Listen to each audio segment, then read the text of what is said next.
Assalamualaikum warahmatullahi wabarakatuh. Kembali lagi dengan saya Nurindra Surya Arya Sandi. Semoga kalian selalu diberikan kesehatan jasmani maupun rohani dan selalu dalam lindungan Allah Subhanahu wa taala.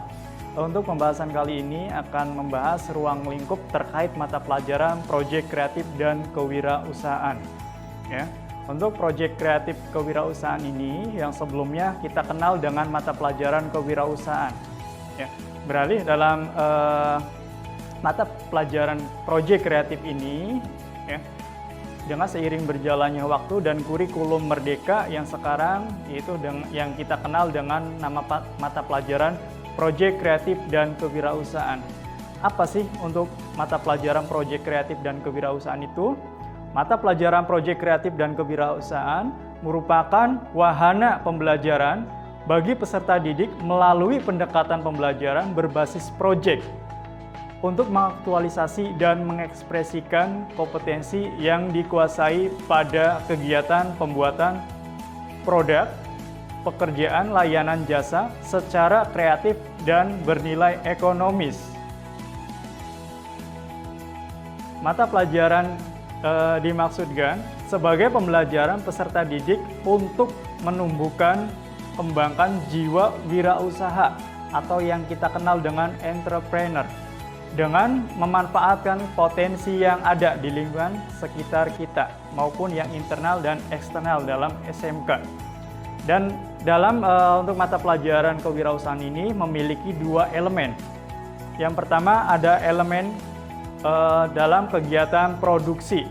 Yang kedua, dalam elemen kewirausahaan. Dalam kegiatan produksi ini atau pembuatan produk, perencanaan produk, pembuatan produk, pengemasan produk, distribusi dan layanan purna jual.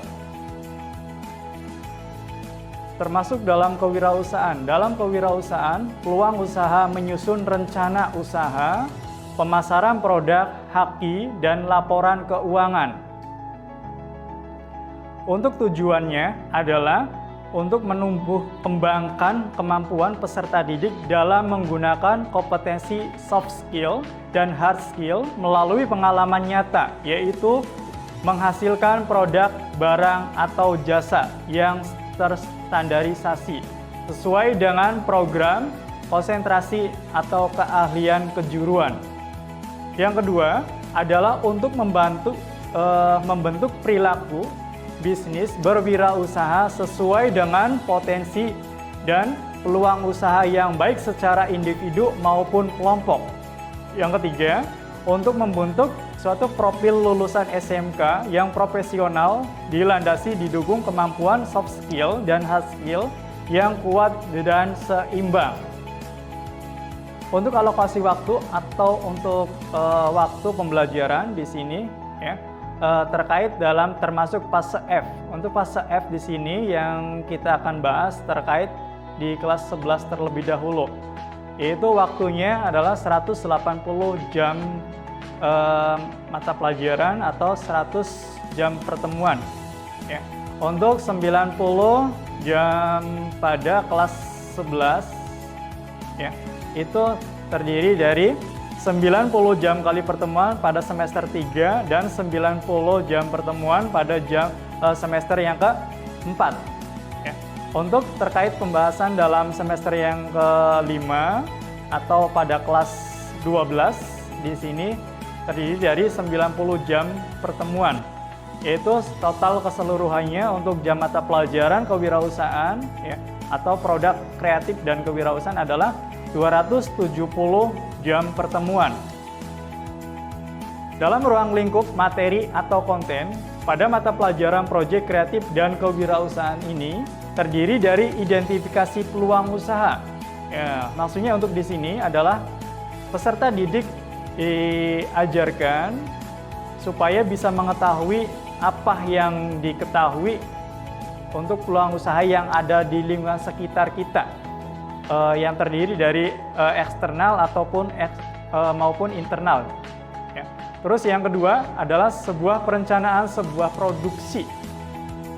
Dalam perencanaan produksi ini adalah pembuatan produk, di mana peserta didik diajarkan untuk menciptakan sebuah barang atau produk yang dibuat. Ya. Terus yang ketiga adalah pembuatan desain rancangan produk. Ya, di sini berbentuknya seperti labeling atau yang kita kenal dengan label. Ya. Terus yang keempat adalah proses kerja pembuatan prototipe atau produk. Nah, di sini adalah tugas untuk praktek langsung untuk pembuatan atau menciptakan produknya.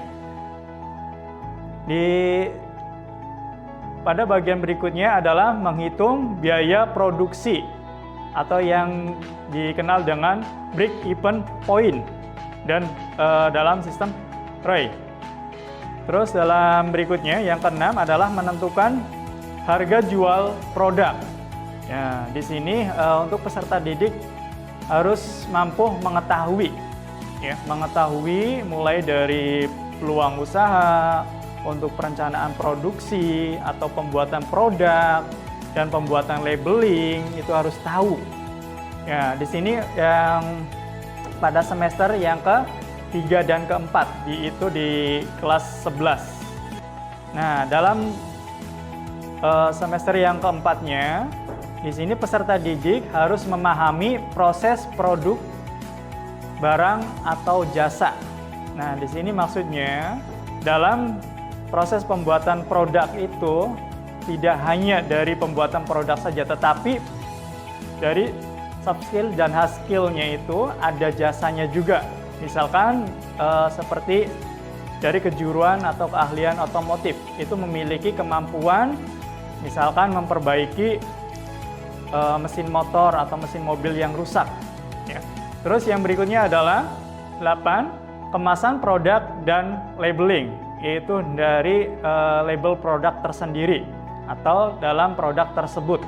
Yang 9 adalah strategi dalam distribusi, dalam suatu penciptaan rencana strategi marketing. Di sini nanti untuk peserta didik diajarkan bagaimana cara pemasaran produk dan layanan jasa. Ya. Terus yang berikutnya adalah 10, layanan purna jual. Nah, di sini ya untuk pemasaran untuk peserta didik diharapkan untuk bisa mempelajari bagaimana cara menjadi marketing yang baik seperti apa. Ya, berlanjut pada berikutnya untuk menyusun proposal usaha. Nah, sebelum kita berjualan kita harus mempunyai rencana terlebih dahulu, yaitu penyusunan dalam proposal usaha. Untuk proposal usaha, ya, ini adalah sebagai tanda bukti bahwasanya usaha tersebut dinyatakan legal. Ya. Terus berikutnya yang 13, yang ke-13 adalah pemasaran produk. Nah, di sini di siswa di kelas 12 sudah diajarkan untuk bagian marketing atau pemasaran produk langsung. Yang ke-14 pada haki atau hak asasi dalam jual beli. Ya. Terus 15 adalah laporan keuangan. Nah, selain siswa harus bisa mengelola modal, di satu sisi siswa pun harus bisa mengelola laba atau rugi. Nah, di sini ya. Dalam capaian pembelajaran, pada akhir fase F, peserta didik mampu mengaktualisasi kompetensi, konsentrasi keahlian yang dipelajarinya dengan menghasilkan produk, barang, dan jasa, layanan jasa yang sesuai, inovatif, memiliki nilai ekonomis, dan sesuai dengan kebutuhan pelanggan.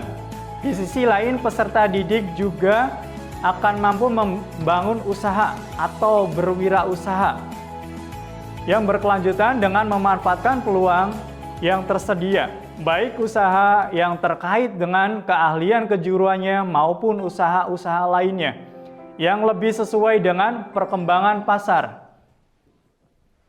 Oke, untuk pertemuan hari ini saya akhiri cukup. Barangkali nanti masih ada yang perlu dipertanyakan, yang belum paham bisa dipahami. Ya. Oke, untuk pertemuan ini cukup. Saya tutup akhiri. Wabillahi taufiq wal hidayah. Wassalamualaikum warahmatullahi wabarakatuh.